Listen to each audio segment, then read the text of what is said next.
Rod, ito pinakamatalino rito eh. Si Boss Rodmar. Rappel, eto. Sakristan to eh. Bulak lang ng tadhana. Yung love story namin, nagsimula yun doon sa, ako kasi taga Binyan, Laguna. Tapos siya nagtatrabaho doon sa malapit na planta sa amin, malapit na kumpanya. Nangungupahan siya doon, tapos may tindahan kami.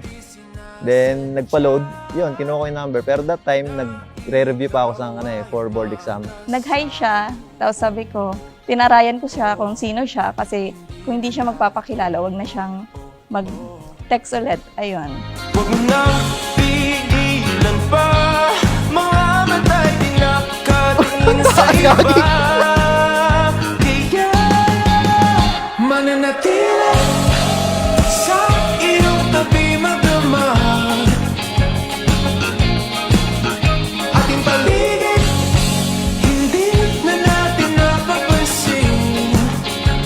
Gabi ay atin kasabay ng puso at tugtugan. Paghindak ng ating katawan, mananatili, hindi ang bukas natin.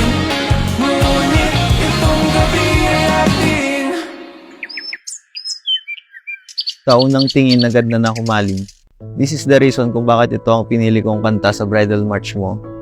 That time, hindi ko in-expect na aabot tayo sa ganito, na ikakasal tayo.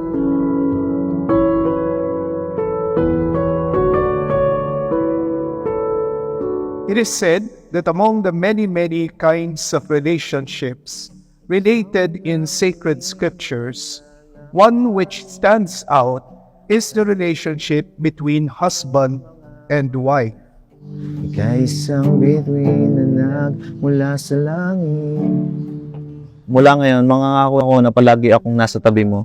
Hindi ako mag-expect ng perfectong pagsasama pero mamahalin kita at hindi pababayaan kahit anong mangyari. Hawakan mo ang aking kamay. Yun, personality niya talaga is serious. Pero, pinakagusto ko po is, sobrang mapagmahal siya. Tapos, mature po talaga siya mag-isip. Hindi po siya as boyfriend lang, pero pang matagalan kasi po, iniisip niya yung future, hindi yung, kasi mas priority niya po yung future namin kaysa sa mga hilig niya. Yun po. Di ka papabayaan, isasayaw kita hanggang sa walang hanggan. Hindi ko maalis sa akong isip. Simulat bata pa na mahal na kami kayo ni Patan.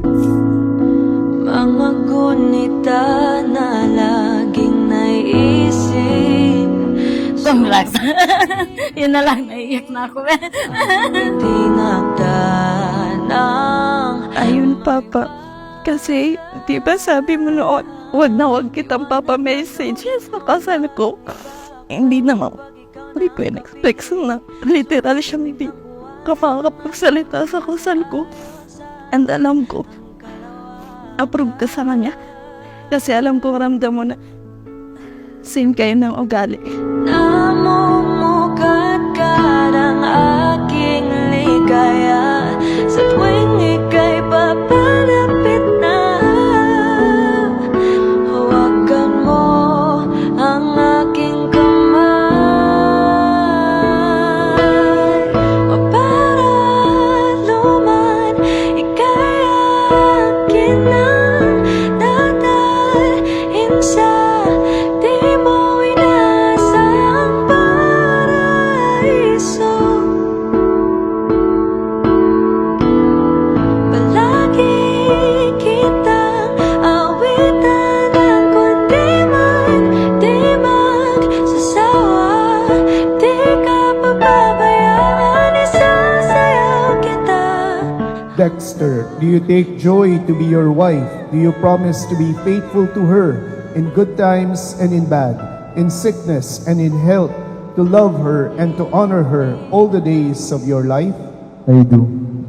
O para luman, ika'y akin ang Joy, do you take Dexter to be your husband? Do you promise to be faithful to him in good times and in bad, in sickness and in health, to love Him and to honor Him all the days of your life? I do. Mamahalin kita hanggang sa walang hanggan. Joy, gusto kong mag-sorry sa lahat ng mga naging kasalanan ko sa loob ng 6 years. Although hindi naman siguro madami yun, pero medyo mabibigat yung iba. So gusto kong humingi ng sorry doon. And thank you kasi lagi mo ko iniintindi. Mas lagi ka nag-iintindi kaysa sa akin, kaysa sa nag-iintindi ako sa'yo.